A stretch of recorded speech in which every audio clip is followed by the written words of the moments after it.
Hello बच्चों, let's see this question. And here this question say state two main difference between the alluvial soil and red soil. Question आपसे बोल रहा है कि alluvial soil और red soil के बीच में क्या डिफरेंस है, क्या अंतर है, वो आपको यहाँ पे एक्सप्लेन करने हैं. क्वेश्चन का यहाँ पे की कॉन्सेप्ट है difference between alluvial and red soil. अब देखिए, जब भी आपको डिफरेंस बनाने वाले क्वेश्चन पूछे ना, तो क्या करना है, आपको कॉलम बना के अपना आंसर करना है. आपका आंसर अट्रैक्टिव लगता है, प्लस डिफ्रेंशिएट भी ना काफ़ी अच्छे तरीके से हो पाता है. जैसे दूध का दूध और पानी का पानी हो जाता है, वैसे ही. चलो स्टार्ट करते हैं. एलुवियल सॉइल के बारे में पहले पढ़ते हैं थोड़ा सा. क्या है आपकी एलुवियल सॉइल?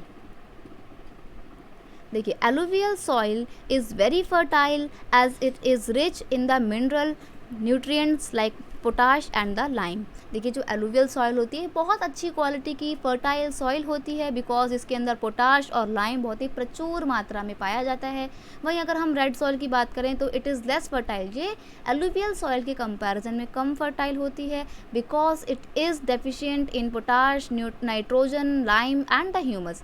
इस मिट्टी में ना तो पोटाश पाया जाता है, ना ही नाइट्रोजन पाया जाता है, ना ही लाइम पाया जाता है, एंड ना ही इसमें ह्यूमस पाया जाता है. तो कुल मिला के ये मिट्टी बहुत ही कम फर्टाइल होती है. अगर इसमें खेती भी करनी है तो आपको बहुत ज़्यादा मात्रा में फर्टिलाइज़र को इस्तेमाल करना पड़ेगा. नेक्स्ट है, most of the alluvial soil is derive from the sediments deposited by the reverse. देखो, सेडिमेंट्री रॉक कैसे बनती है आपको पता होगा, आपने ज़रूर पढ़ा होगा अपनी छोटी क्लासेस में. जो मेटामॉर्फिक और इग्निशियस रॉक्स होती हैं, उन्हीं के छोटे मोटे जो पत्थर टूट जाते हैं, वही आपके पहाड़ टूट टूट के क्या होते हैं, नीचे जमा हो जाते हैं. ठीक है, सेडिमेंट्स बना लेते हैं, अपना एक ग्रुप बना लेते हैं. यहीं पर क्या होता है, यही सेडिमेंट्री रॉक बन जाती हैं. तो इन सेडिमेंट्स डिपॉजिट में, यानी कि जो हिमालय में जो पहाड़ होते हैं और उनसे जो नदियाँ बह बह के नीचे आती हैं, वो नदियाँ अपने साथ क्या लेकर आती हैं, पहाड़ों की अच्छी मिट्टी अपने साथ लेके आती हैं, जिनके अंदर सिल्ट पाया जाता है. वो सिल्ट जो होता है वो मिट्टी में काफ़ी अच्छे मिनरल्स ऐड कर देता है. तो जो आपकी एलुवियल सॉइल होती है कहाँ पाई जाती है, ये पाई जाती है आपके दिल्ली, यमुना, उत्तर प्रदेश और बिहार के कुछ एरियाज़ में. क्यों? क्योंकि देखो, आपका उत्तराखंड और हिमाचल प्रदेश के बाद आपके ये उत्तर प्रदेश और दिल्ली जैसे इलाके पड़ते हैं. तो यहाँ पर ये ऊपर पहाड़ों की जो नदी है, मिट्टी है, मैं दोबारा बनाती हूँ, वेट. जैसे मान लीजिए कि ये थे आपके पहाड़, ठीक है.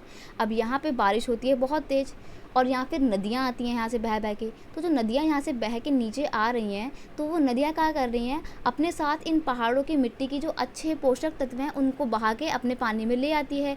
और जब ये नदी का पानी यहाँ पे आके बहता है, तो जो मिट्टी के सिल्ट होते हैं वो आसपास के एरिया में क्या हो जाते हैं बेटा जी, डिपॉजिट हो जाते हैं.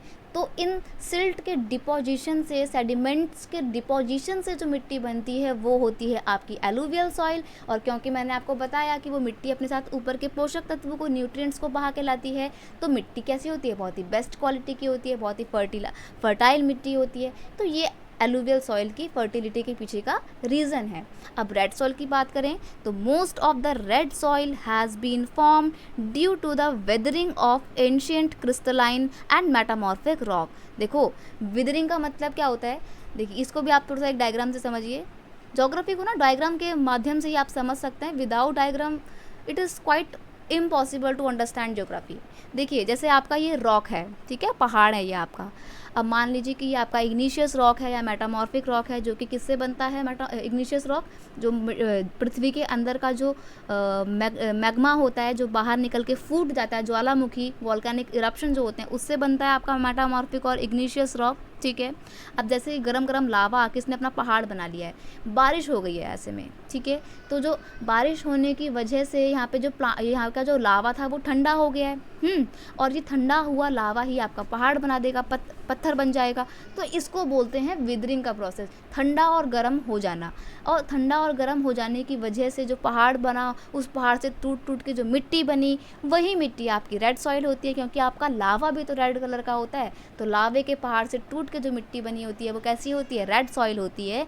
इसीलिए ये मिट्टी क्या होती है, रेड कलर की होती है. तो ये है आपका रेड सॉइल के पीछे बनने के का रीज़न.